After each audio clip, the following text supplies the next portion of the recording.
Bonjour à tous, on se retrouve aujourd'hui pour un tout nouveau numéro du JT de la télé, un tout nouveau numéro placé en grande partie encore sur le coronavirus. On le sait, la télé est fortement impactée par l'épidémie. On parlera de tout ce qui est un petit peu, tout ce qui est autour, de tout ce qui change, etc. On va vous donner toutes les infos. Au sommaire cette semaine, on parlera notamment du niveau historique des Français devant la télé. On parlera de Tom Leb qui représentera la France à l'Eurovision. Qui devait la représenter en 2020, mais la représentera-t-il en 2021? On en parle. De Top Chef aussi qui est raccourci, de Beansport et de Canal+ qui décident d'arrêter les paiements auprès de la Ligue, la Ligue professionnelle de football. Et pour décompresser, on commencera cette émission avec les nouveautés de Netflix qui arrivent au mois d'avril. On en parle juste après le générique. C'est parti, générique.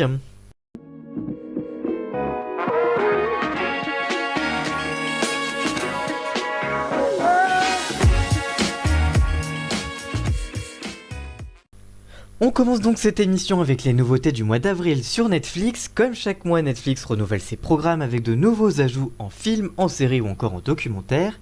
La plateforme a révélé comme chaque mois la liste de ses nouveautés. En film, on peut notamment noter Le Catcheur masqué, La Terre et le sang. Pour les documentaires, on découvre The Circle Game en France, La Casa de Papel, Le Phénomène, qui est un documentaire, ou encore Terrace House Tokyo. Côté série, on retrouve le retour de la très attendue Casa de Papel, La Casa de las Flores, ou encore The Last Kingdom. On y découvre aussi l'intégrale des Zinzins de l'espace. Voici donc le programme de toutes les nouveautés. Côté film et documentaire, on retrouve une dose de scandale le 1er avril qui est déjà sorti, La Casa de Papel, Le Phénomène, le 3 avril qui est un documentaire, je le précise encore, Kofi et Karim qui est sorti 3 avril, Le Catcheur masqué qui sort le 10 avril, Tiger Tall qui sort le 10 avril, Love Wedding Reaper qui sort lui aussi le 10 avril. Le 17 avril, on retrouve La Folie des hauteurs, Sergio ou encore La Terre et le sang.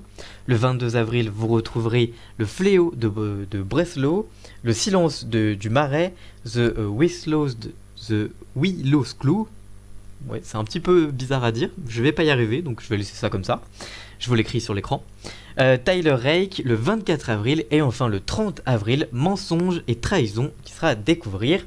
Côté série, on retrouve La Casa de Papel, la 4ème partie, qui est sortie ce 3 avril. Terrace House Tokyo 2019-2020 partie 3 et sort le 7 avril.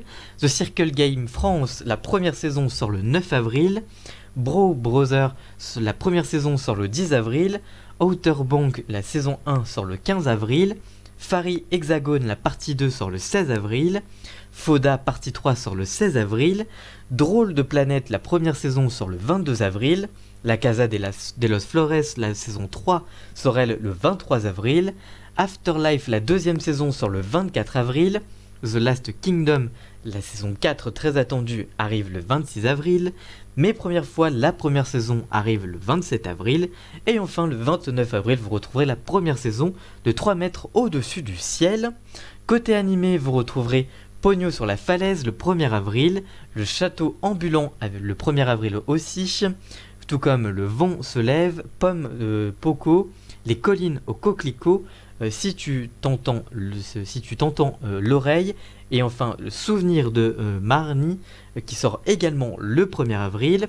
Vous aurez aussi la saison 1 de Umazuma 11, Des Zinzins de l'espace l'intégrale qui est également sortie le 1er avril. Star Dream sort le 3 avril, enfin est sorti le 3 avril.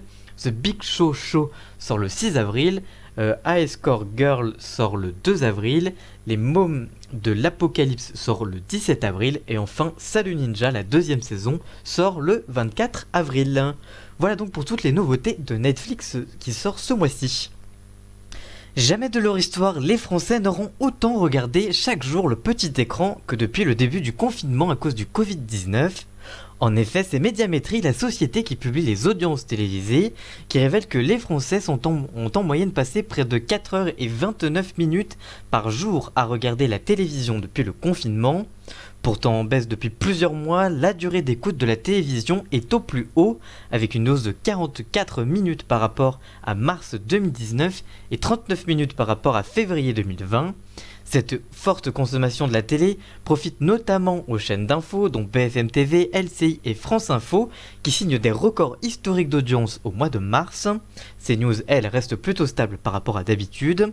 Cette baisse se fait évidemment beaucoup plus ressentir chez les 15-34 ans qui préféraient Netflix, YouTube ou Twitch mais qui font un retour remarqué devant la télé.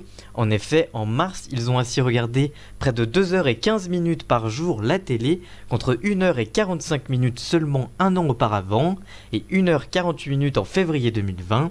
Les personnes âgées sont elles plus habituées du petit écran mais font aussi progresser le temps de visionnage puisque les 50 ans et plus ont regardé en moyenne la télévision près de 6h19 quotidiennement, soit 54 minutes de plus que l'année dernière à la même période.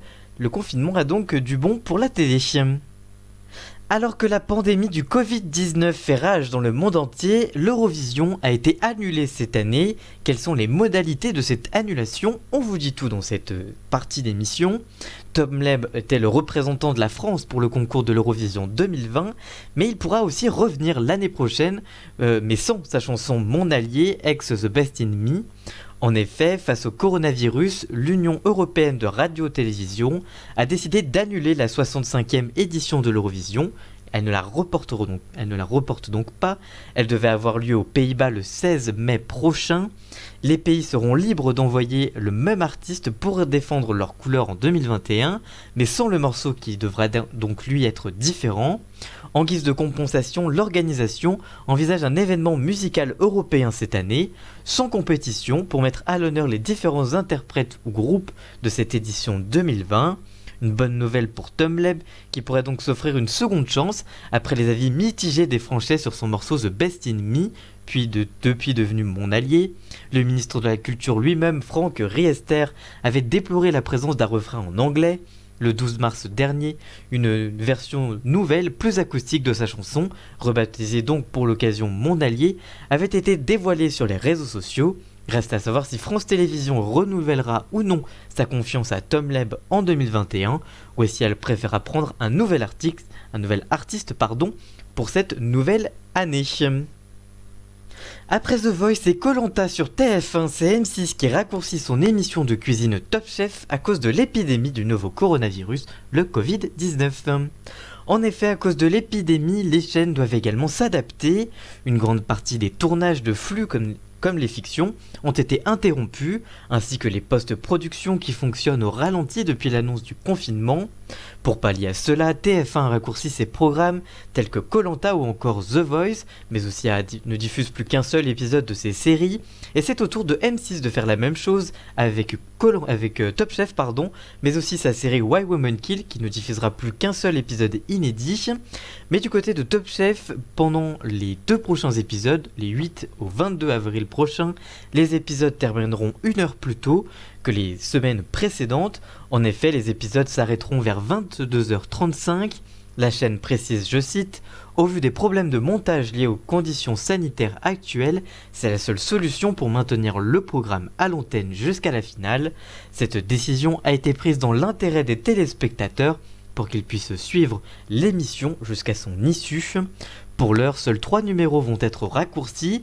M6 souhaite revenir à la normale dès le 29 avril prochain avec un épisode d'une durée habituelle de Top Chef. Depuis le début de l'épidémie de Covid-19, la Ligue 1 est à l'arrêt. Par conséquent, Canal+ et beIN Sport ont décidé de ne plus payer la LFP. Youssef Al-Aiboudaili, le patron de beIN Sport, a annoncé dans une lettre adressée à Didier Guillot, le directeur général de la Ligue de football professionnel, que son groupe suspendait le paiement pour les droits télévisés dont il dispose sur les rencontres de Ligue 1 et de Ligue 2. Ainsi, la chaîne ne versera pas les 32 millions d'euros dus au 5 avril pour la retransmission des matchs.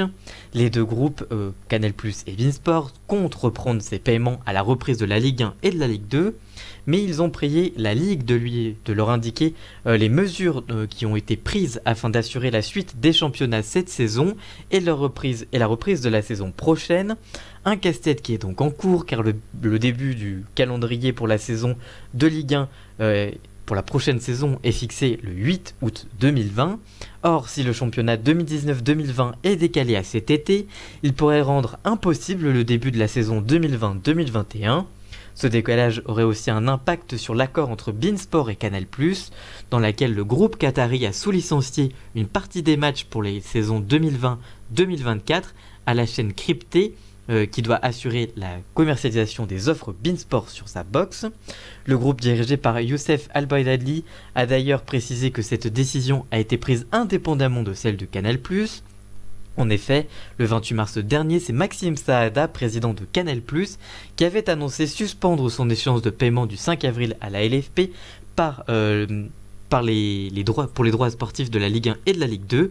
Je cite, « Il n'est pas envisageable que nous payions les échéances à venir alors qu'en raison de la suspension du championnat de Ligue 1, aucun match ne peut être joué et par suite diffusé sur nos antennes. » Voilà donc en tout cas pour ce qu'on avait à dire sur le football. Que pensez-vous de toutes les infos dont on vous a parlé, du niveau historique des Français devant la télé, mais aussi de Tom Leb à l'Eurovision, de Top Chef qui est raccourci? Dites-nous tout ça dans les commentaires, on vous lira bien évidemment. Et nous on se retrouve évidemment la semaine prochaine. Si cette vidéo vous a plu, n'hésitez pas à la liker, la commenter, la partager et même à vous abonner. Et nous on se retrouve très vite pour une toute nouvelle vidéo. A très bientôt, ciao!